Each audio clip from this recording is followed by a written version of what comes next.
handball, racquetball, or you know, another sport or another issue that's going on, and then you know, you don't get the attention, you know, that it deserves. You know what I mean? Even within the same community that may notice something, but then someone comes out with something kind of stupid, and they put more attention to that with something that actually has good substance. So what are your takeaways from the Greater Holyoke YMCA?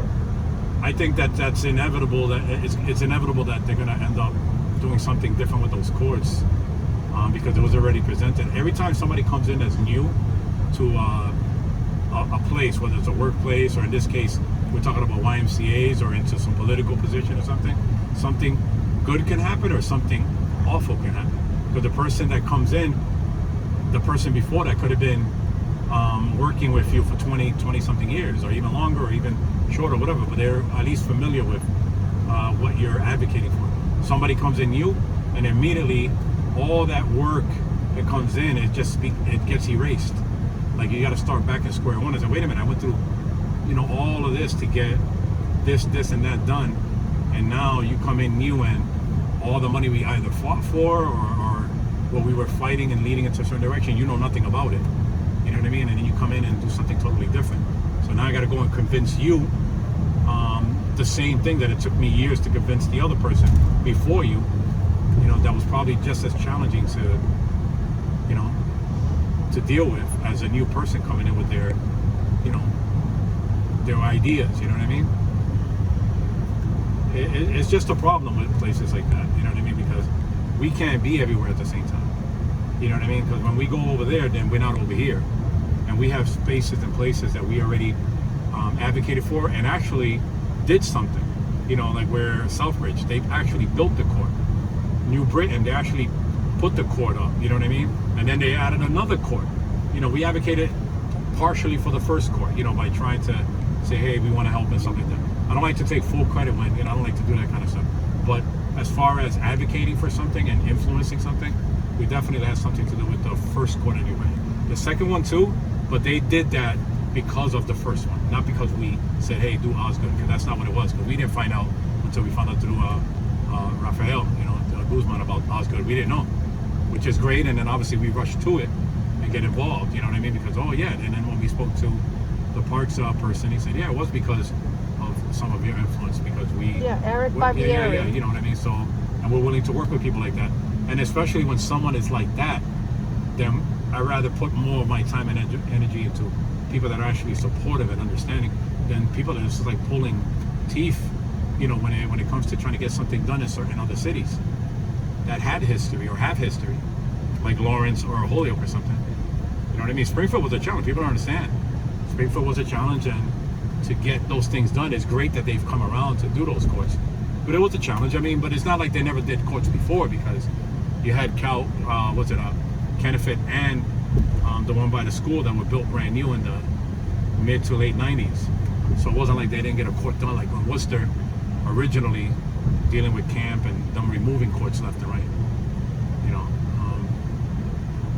but that's what it is, though. You know what I mean? I mean, you know, it's hard to be there. They're talking about, not even talking about redoing the courts and turning it into rock climbing or weight room. It's talking about boarding it up because somebody's gonna go in there and something's gonna happen. And you know, my question was basically, did something already happen? Did you have any? No. I mean, so you should just put surveillance.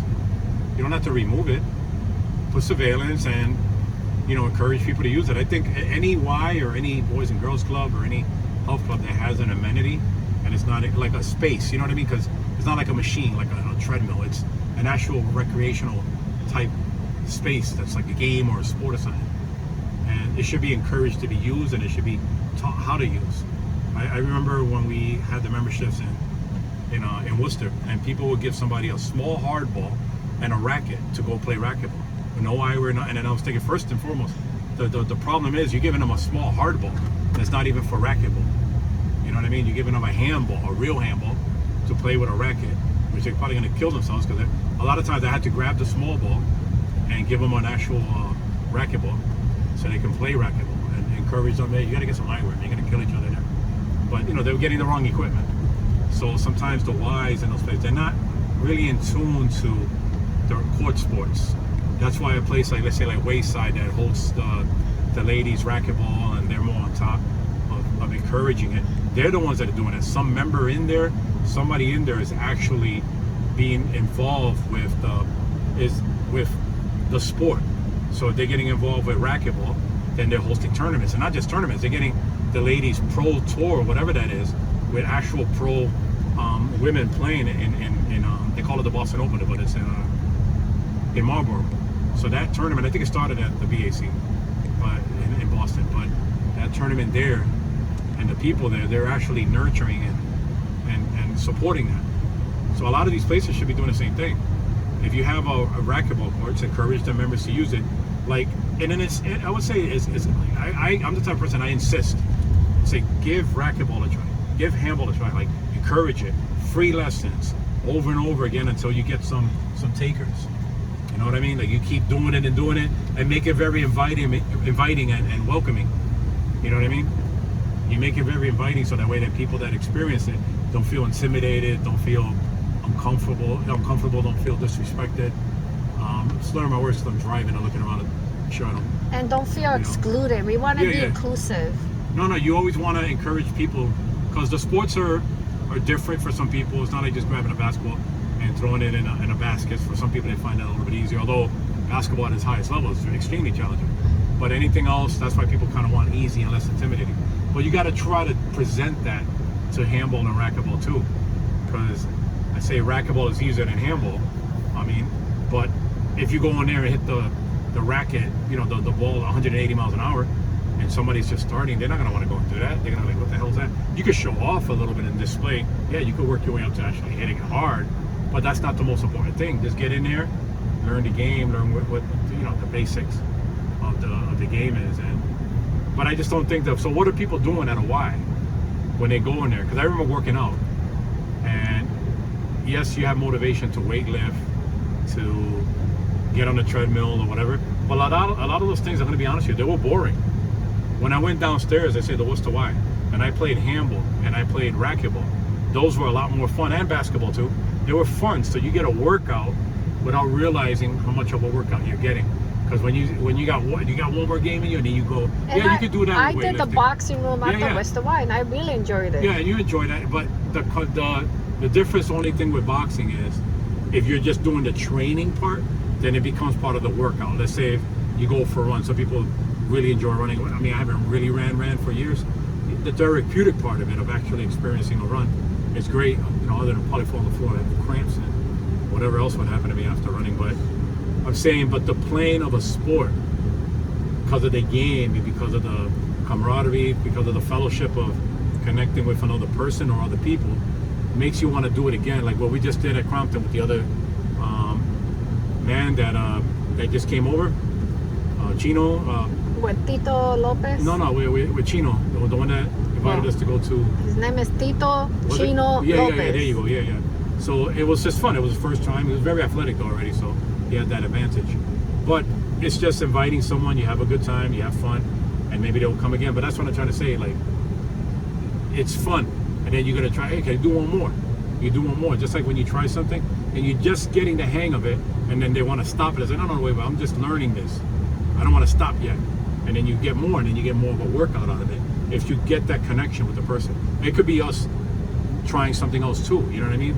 It's just obviously my goal is for handball, because handball is my passion, and it's the most underrated, underappreciated sport in the world to me. With the benefits that handball has and the way it's been kind of treated, it doesn't deserve it. I think handball, to be honest with you, the sport itself always has deserved better than that. You know what I mean? And I think racquetball is fantastic too. You know what I mean? I think squash, although on an international level, squash is significantly more respected in a sense.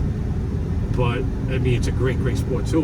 People but they turned, the first thing that they changed was the squash room. They say, you know what you could be doing? You could have a junior squash program at the Y. But who's doing it? There's no one else.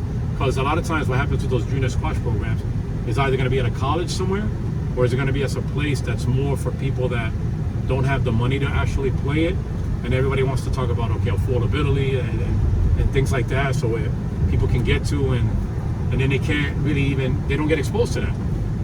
They get exposed to TikTok or something. And I'm not saying, see, the thing is, those type of things like TikTok and things, they can have a positive if you're doing something positive with them.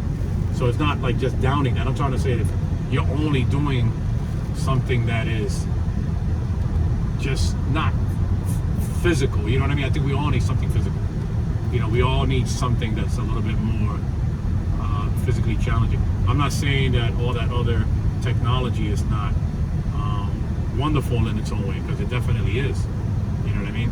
I just think that the physical experience is just so important. And if you can combine the two somehow, you know, you can get a lot out of it. I just don't, you know, when they leave these places and they leave them kind of like, they're the ones that keep the place uninviting.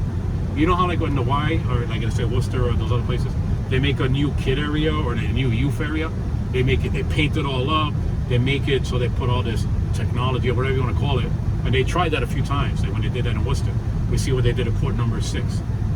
When we had the dungeony court that we had to use because there was so many racquetball people and we couldn't get in there to play handball, so we went to court 6. We had the little dungeon door, the little dryer door. It was closed off. We couldn't nobody. And then, you know, but then when they put that first youth thing in there, the first thing they do is enlarge the door. The first thing they did was put all these electric things. They painted it. They sanded the floor. They put glass. Yeah, they put everything. Yeah, at first. And then that didn't work. And then they went again and they turned it and they combined it with the rock climbing right next to it. And they put a second floor, a first floor. You know what I'm saying? I mean, they made it the same thing with the Southbridge one. Yeah, the Southbridge They one. added all of these things, but they didn't enhance the existing court to make it up. And simple maintenance, like just keeping it sanded, keeping it, you know, usable, clean even. You know what I mean? They let it like really go and look all wasted and beaten up, and then it's less inviting, especially for the newer player. And sometimes the older player that's been dealing with a crappy court, and they get invited to an LA Fitness or somewhere else. And sometimes those courts are not that good either. You know, they're newer, but sometimes they're not as solid. You know what I mean? They may have, you know, been built kind of cheap in some ways. And some of them are still great. The facility itself, don't get me wrong, some LA Fitnesses are nice. I'm just saying in general, sometimes the old school handball court or racquetball court, if you want to call it, is a little more solid if it's concrete, or, you know, it may have some, may play better on, you know, you can play better on it. But when they make it better, like if they make it look dungeony like that. You know what I mean? They make it look like it's less appealing. So then you're gonna think, okay, boards would be good there. I said, that's the first time I ever kind of heard that. To board something up. I thought they were gonna say they're gonna turn it into this and that. I kind of rather that they turned it into something else instead of freaking boarding it up. And if it's because they can't see the people up there, it's not that secluded. Like I've been in courts that were a little bit more secluded than that. I think they just got to put a camera into it. The Springfield Y indoor forward courts, yeah, that was were more very closed off, secluded. and that's why they had the locks and things like that. So you have more probably issues to worry about something like that. And those were gone like 5-6 years ago. Yeah, but they took out the entire Y though. And the person there, she was really coming around, and she was good. Well, I forgot her name, but she. Andrea. Yeah, she worked, I think, at the other place. Dunbar. The Dunbar too, the community center, and so she was gonna be good, you know, for us. But if they took the facility out, what can she do? You know, because she was supportive of what we were doing. I think at one point we had 20-something people there playing full, you know, with the big ball. We had the 4 courts, but we had a couple of courts, like 3 courts running, and we combined with the Springfield guys and Worcester. You know, we had a good time in there, and I was like, man, you know, how can we lose this? That's the kind of momentum that we're talking about. But we don't want to lose the indoor forward courts in Holyoke. I don't want to lose any, and it's hard to save them all. So if you lose half of them, but the other half you save somehow, and you try to get something going on them, you know, sometimes design is a problem too. Like, you say the ones in New Britain, and all the LA Fitnesses are not as successful because I think they closed Hamden, the ones that we had the tournament that Tom Mars was throwing. They closed the one I think in Windsor, and there was another one. They closed like 3 or 4 of them in Connecticut alone. Wow. So they were opening all of them, and the place that we needed it the most was Worcester, Mass. You know, we lost our courts, and you know, the place, like let's say, like I was mentioning New Britain. I like New Britain a lot, actually, but I like the city itself. But just like New London, I think it's a nice place. But their Y have 5 courts, but they're all stacked up on top of each other. So it's kind of hard, you know what I mean, when you have a place that actually didn't get rid of their courts. But there's a really hard way to kind of get them up and running. Because imagine 5 courts, you could run a nice big tournament there every year. You can run 2 tournaments there every year. You hit it twice in the winter. You could go big ball and small ball combined, and you go strictly small ball, doubles and singles, and you go strictly big ball, doubles and singles. And 5-court facility, you can make a humongous tournament. Well, how can you do that if they're stacked up the way they are? You can't really enjoy the courts. So sometimes the layout is kind of messed up. I hate when people go left to go right. They're driving. But we're in what? This is where? And where? Where are we? We're in where? Where? Where? I wonder if there are any werewolves and where. All right, people, and we're gonna be meeting with Laura Walsh, the person in charge of the Calhoun and Kennefic Park Handball Court project, next Wednesday in the morning. So we have good news and we have bad news. So have a great afternoon, everybody. Are you hanging up already? Yes, I'm hanging I up. have another thing to say though. Okay, go ahead. Now we're planning a tournament together with Mr. Patrick Woods and I believe his friend Dennis. And in Linda Hunt on July 20th. I believe they kind of put something already dated there, but we're gonna hopefully partner up and get this going. There are some questions about the measurements of the court. So for some reason, somehow... But they will be addressed as soon as possible. Yeah, they're gonna get addressed. But if we had to run the tournament with the lines, I mean the court the way it is, then we'll do the best of it. At least we'll celebrate that court because it was a good thing and the DCR is fantastic with Sandra Libby. Yeah, we spoke to her this morning. Tom, you know, those people from DCR, the trainer. Tom Trainer. Yeah, they're awesome. So we want to keep. And now we're going to connect with Lori George. She's the person in charge of that location, the Lynn Shore bathhouses. That's where the Linda Hunt handball courts are located, before Revere Beach. The Hunt Beach on the other side. Yeah. So we're looking forward to that, July 20th. We're also looking forward to... I'll put the information out there and I'll create a flyer and I'll send it over to Patrick. And then on Saturday, not this Saturday, in the next couple of days, the weekend after. June 29th. June 29th, Lakewood Park, Waterbury. We're supposed to have, not we are, but... Hosted by Ricardo Correa. But there's a tournament there that we're going to be participating in and enjoying. But Ricardo is the one that's running that in Lakewood Park in Connecticut. Waterbury, Connecticut, people. You know, so we look forward to that. Hopefully everybody goes and attends that and supports that, because that location was holding it down for a long time in Connecticut.